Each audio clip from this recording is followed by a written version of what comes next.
Hey guys, so today I'm gonna go over with you guys how you would line your aluminum pans. We're gonna go over how you would do a square one and then how you would do a round one. If you are using aluminum pans, which I recommend you using aluminum pans to bake your sponge cakes in, you're gonna want to line it with parchment paper because you want your cake to be able to come out of the pan nice and neatly. But it can be a little tricky about how you do this, so we're gonna go over that today. Okay, so we're going to be using the Reynolds parchment paper. I like this kind because it has the, I don't know if you can tell, but the lines in it, so that way you can see when you're cutting into it. So let's start with the round one. I already cut a piece off. So what I do is I kind of just stick it in, fill it out about where it starts and ends. And I kind of fold the edges so that way when I take it out, I can see where I'm cutting. So because I have the lines here, I can get a better idea of where I should cut in the lines. So I'm going to go ahead and cut.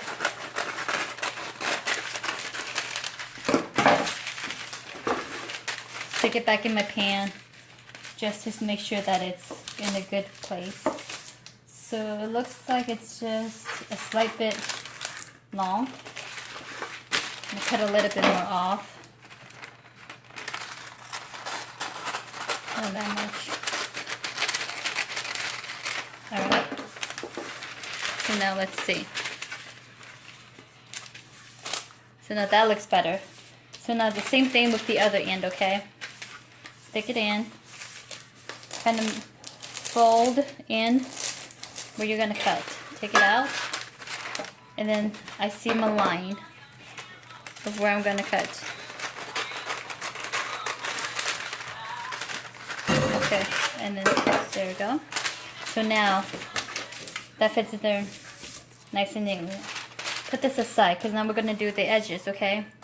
So I take the scrap pieces that I cut off, and it's the same concept. You put it in, kind of measure it, and then fold the sides so that you know where you're cutting.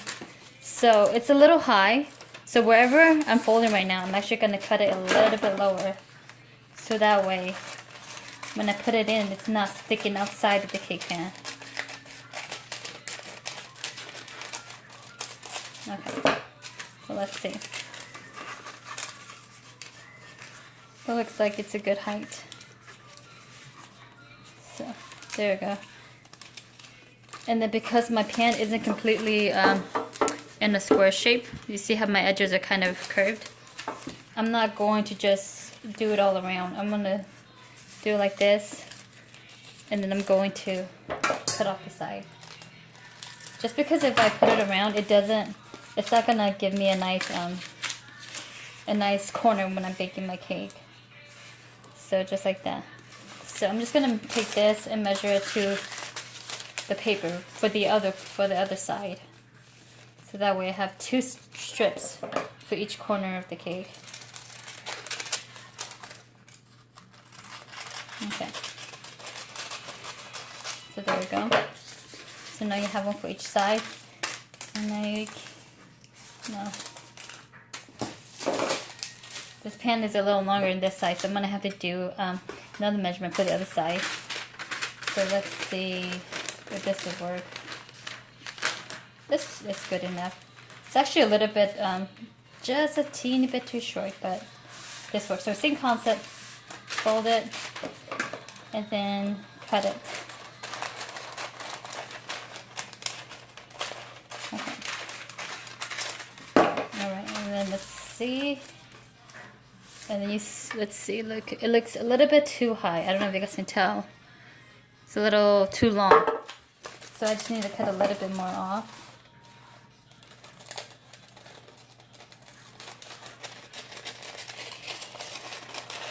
There we go. Alright. So now that should be fine. That's better. So I'm just going to take this and cut another strip off.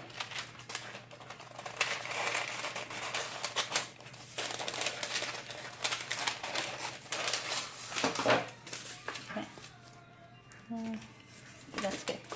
So now, let me show you. Oh, I guess, know what I just did?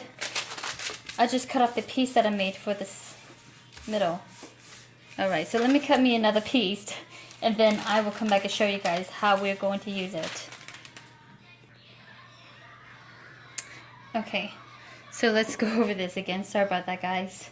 So we're going to take some cooking spray. Spray on your pan. I kind of spray the middle, the sides. Take a brush and just spread that out.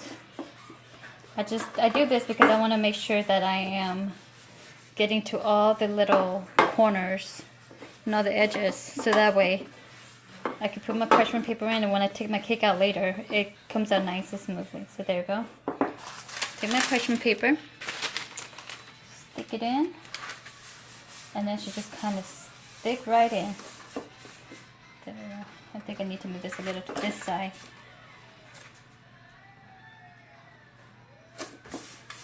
There we go. I'll take my strips and then just stick it in.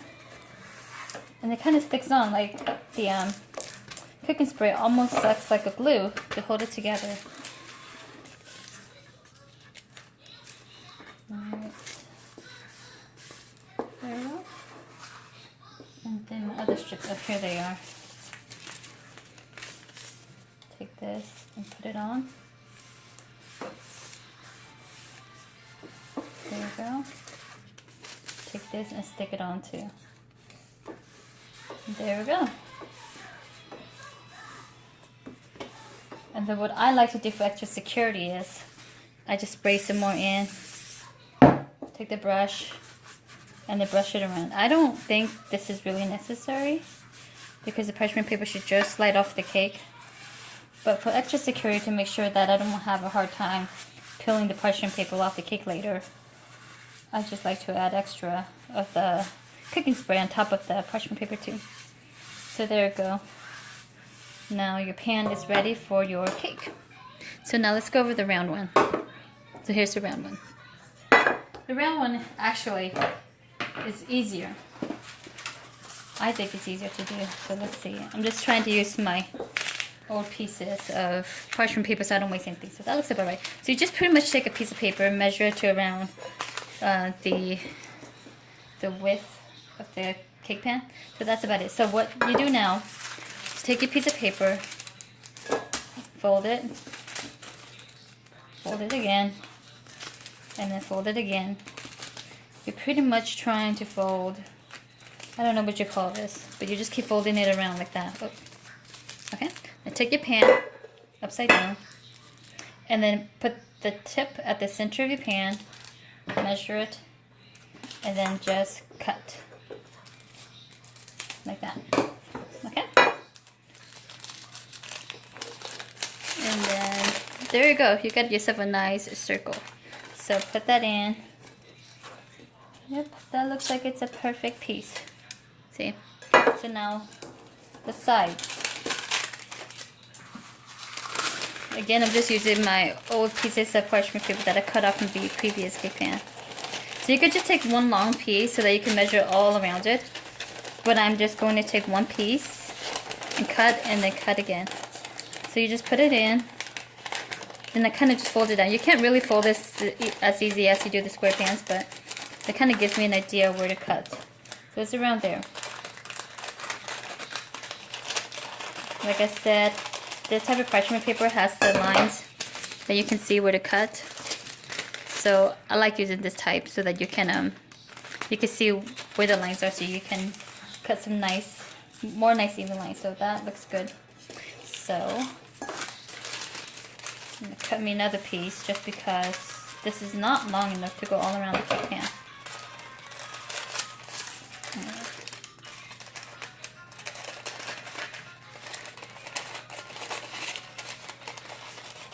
Okay, there we go. So, same concept here, okay? Take your cookie spray, spray your pan, and then the sides too. Take your brush, brush it around. Make sure that you spread your cooking spray everywhere. Now some people line the pans with flour also on top of the cooking spray, but I find that the cooking spray and the parchment paper is enough. I guess it just depends on what you're baking, but I don't need to add flour. This is always enough for me to try to get my cakes out. So it's a little trickier with the round ones. As you can see, this is not wanting to stick. So what I'm going to do is I'm going to spray a little bit more. Like I said, this acts kind of like glue to get your parchment paper to the side. So I'm just trying to glue it in. So, alright, there you go. That's good enough. That's sticking. So now I'm going to keep going. Because I have some problems, I'm just going to go ahead and start adding more of the cooking spray to this piece. So you're just going to continue on the edge that you left off and then go from there. There you go, and that's perfect. Oh, oops. You see what I mean? But it's a little bit trickier. It doesn't want to stick as well as the square ones, but there you go. Same concept again. I'm just gonna take a little bit of cooking spray and put that on top of the parchment paper. So there you go. So now you have your round one lined. This one's coming off already. Like I said, round one's a little bit trickier. And then here's your square one. So hopefully that helps you guys to bake successful cakes. Thank you again, everyone.